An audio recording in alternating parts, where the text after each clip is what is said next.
சாய்ராம். சாய்பாபாவின் சரித்திரம். சாய் குடும்ப உறவினர்கள் அனைவருக்கும் என் இனிய காலை வணக்கம். இன்று பிறந்த நாள் காணும் மற்றும் மணநாள் காணும் அனைத்து சகோதர சகோதரிகளுக்கும் எங்களது இனிய வாழ்த்துக்கள்.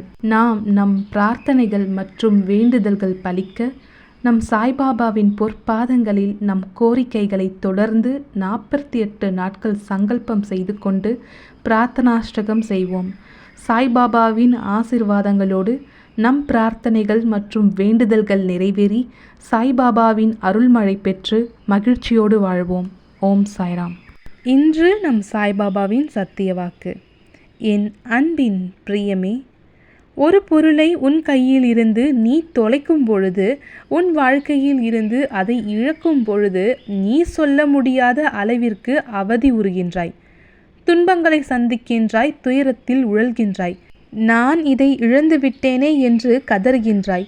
இந்த நேரத்தில், உன்னுடைய இக்கட்டான இந்த நேரங்களில் நான் வந்து உனக்கு நடப்பதெல்லாம் நன்மைக்கே என்று கூறினால் அதை உன் மனம் எப்படி ஏற்றுக்கொள்ளும்? ஆனால் சற்று பொறுமையாக, சற்று மௌனமாக, சற்று மனதில் சாந்தப்படுத்தி கொண்டு நீ யோசித்தால், உன் கையில் இருந்து தவறிவிட்டதாக எண்ணுகின்றாயே, நீ இழந்துவிட்டதாக எண்ணி ஏங்குகின்றாயே, அது உன் வாழ்விற்கு அவசியமானதாக இல்லாமல் இருக்கும், அல்லது அதுவே உனக்கு ஆபத்து நிறைந்ததாகவும் இருக்கும். ஒன்றை தீர்க்கமாக நம்பு. இந்த சாய் உன் கையில் இருக்கும் நன்மைகளை ஒருபொழுதும் பறித்து கொள்வதில்லை. உனக்கு ஏற்படும் பாதகமான சூழ்நிலைகளையும், உனக்கு வேண்டாதவற்றையும், உனக்கு தீங்கிழைக்கக்கூடியவற்றையும் நான் உன் கையில் இருந்து பறித்து கொள்வேன். அவற்றிலிருந்து உன்னை பாதுகாப்பதற்காகவே உன்னை அவைகளில் இருந்து விலகி வைக்கின்றேன். அது புரியாமல் நீ அழுது கொண்டிருக்கின்றாய். தைரியமாக இரு. உன் சாயப்பா நான் உன் கூடவே இருந்து உன்னை வழிநடத்தி செல்கின்றேன். ஓம் சாய்ராம். இன்று மனம் சஞ்சலத்திலிருந்து விடுபட சிறப்பு பிரம்ம முகூர்த்த பிரார்த்தனாஷ்டகம். பிரார்த்தனாஷ்டகம்.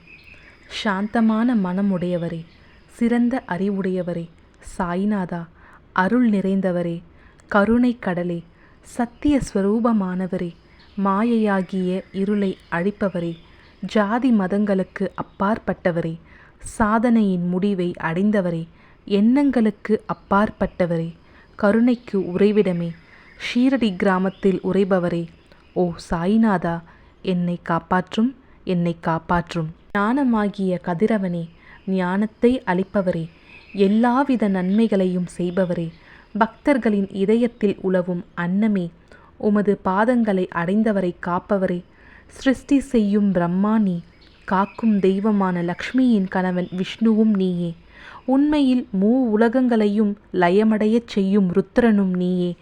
நீர் இல்லாத இடம் இவ்வுலகில் எங்கும் இல்லை. சாய்நாதா, நீர் எல்லாம் அறிபவர், எல்லோரின் இதயத்திலும் உறைபவர். எனது எல்லா குற்றங்களையும் மன்னிக்க வேண்டுமென்று வேண்டுகின்றேன். பக்தியின்மை, சந்தேகங்கள் போன்ற அலைகளை விரைவில் நீக்குவீராக. நீர் பசு, நான் பச்சிலம் கன்று. நீர் சந்திரன், நான் சந்திர காந்தக்கல். உங்கள் பாதங்கள் கங்கா நதியின் ஸ்வரூபம் ஆனவை. அவற்றை நான் பக்தியோடு வணங்குகின்றேன். இப்போது உமது அடைக்கலம் அளிக்கும் அருள்மயமான கரங்களை எனது சிரத்தின் மேல் வைப்பீராக. எனது வருத்தங்களையும் கவலைகளையும் நீக்குவீராக. இந்த தாசகனு தங்கள் பணியாளன். இந்த பிரார்த்தனாஷ்டகத்தை கூறி நான் சாஷ்டாங்கமாக நமஸ்காரம் செய்கின்றேன். எனது பாவங்களையும் துன்பங்களையும் ஏழ்மையையும் உடனடியாக நீக்குவீராக. நீர் பசு, நான் கன்று. நீர் தாய், நான் குழந்தை. என் விஷயத்தில் மனதில் கடினம் கொள்ள வேண்டாம். நீர் மலையருகில் உள்ள சந்தன மரம், நான் முள்ளடர்ந்த புதர். நீர் புனிதமான கோதாவரி நீர், நான் பெரும் பாவி. ஓ குருராயா, உமது தரிசனம் ஏற்பட்ட பிறகும் என்னிடத்தில் உள்ள துர்க்குணங்கள் என்ற மாசு அவ்வாறே தங்கி இருக்குமாகில் உம்மை சந்தனம் என்று எவர் கூறுவர்? கஸ்தூரியின் அண்மையை அடைந்த மண்ணும் உயர்வாக மதிக்கப்படுகின்றது. மலர்களின் அண்மையால் நாரும் தலையில் உயர்ந்த இடத்தை பெறுகின்றது. மகான்களின் தன்மையும் இத்தகையதே. அவர்கள் எந்தெந்த பொருட்களை எல்லாம் ஏற்றுக்கொள்கின்றார்களோ அவற்றை உயர்ந்த நிலைகளை அடைவிக்கின்றார்கள். சிவபெருமான் விபூதி, கோவணம், நந்தி ஆகியவற்றை ஏற்றுக்கொண்டதால் எல்லா திக்குகளிலும் அந்த பொருட்களுக்கு மிகவும் மிகுந்த மதிப்பும் மரியாதையும் ஏற்பட்டுள்ளது. இடையர்கள் மகிழ்விக்கும் பொருட்டு பிருந்தாவனத்திலும் யமுனை நதிக்கரையிலும் ஜகத்துக்கெல்லாம் இறைவனானவன் தஹிகலா என்ற விளையாட்டை விளையாடினான். ஞானிகள் அவ்விளையாட்டையும் உயர்வாகவே மதிக்கின்றார்கள். அவ்வாறே நான் துராச்சாரியாயினும் உம்மை அடைந்துள்ளேன். ஓ குருராயா, எனவே இதை பற்றி உள்ளத்தில் எண்ணிப்பாரும். ஓ குருராயா, இகத்திலும் பரத்திலும் எந்தெந்த பொருட்களை சுகம் என்று என் மனம் சந்தேகமற கருதுகின்றதோ அவற்றையெல்லாம் நிறைவேற்ற வேண்டும். உமது கருணையினால் இவ்வாறு செய்துவிடும். எனது மனதை அடக்கிவிடும். சமுத்திரத்தை இனிமையாக செய்துவிட்டால் பிறகு உப்புத்தன்மையை பற்றிய பயம் இல்லை. சமுத்திரத்தை இனிமையாக்கும் சக்தி உண்மையில் உனக்கு உண்டு. எனவே தாசகனுவின் இந்த வேண்டுதலை நிறைவேற்றுவீர். என்னிடம் என்னென்ன குறைகள் உள்ளனவோ அவை அனைத்தும் உமதே. சித்தர்களுக்கெல்லாம் அரசனான உமக்கு குறை என்பது பொருந்தாது. இப்பொழுது அதிகமாக சொல்வது எதற்காக? நீரே எனக்கு ஆதாரம்.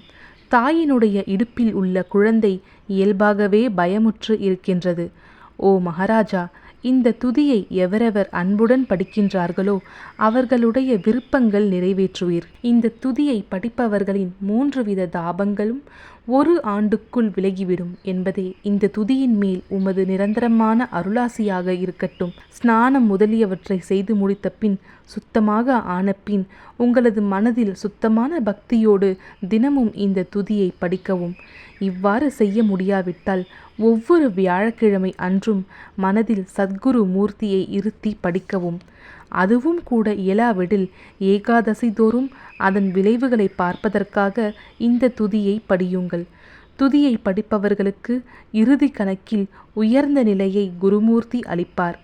நான் சொல்வதை கேட்டுக்கொண்டிருப்பவர்களே, இவ்வுலகியல் ஆசைகளை அவர் விரைவில் நிறைவேற்றுவார்.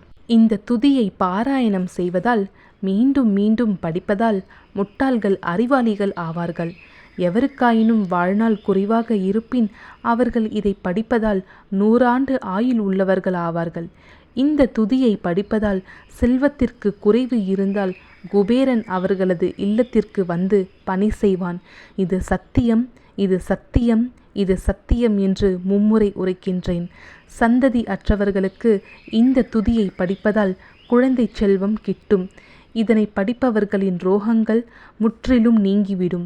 தினந்தோறும் இந்த துதியை பாராயணம் செய்வதால் பயமும் கவலைகளும் நீங்கிவிடும். மதிப்பும் மரியாதையும் உயரும். அழிவற்ற பிரம்மத்தை உணர்வார்கள். ஓ அறிவாளிகளே, உமது உள்ளத்தில் இந்த துதியை பற்றி நம்பிக்கை கொள்ளுங்கள். தர்க்கங்கள், தவறான எண்ணங்கள் ஆகியவற்றிற்கு கொஞ்சம் கூட இடம் கொடுக்க வேண்டாம். ஷீரடி சேஸ்திரத்திற்கு கிரமமாக யாத்திரை செல்லுங்கள். பாபாவின் திருவடிகளை மனதில் இருத்துங்கள். அவர் அனாதைகளின் உறவினர். பக்தர்களின் விருப்பங்களை பூர்த்தி செய்யும் கற்பகத்தரு.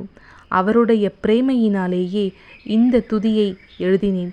இல்லாவிடில் பாமரனாகிய என்னால் இத்தகைய படைப்பு எவ்வாறு ஏற்பட முடியும்?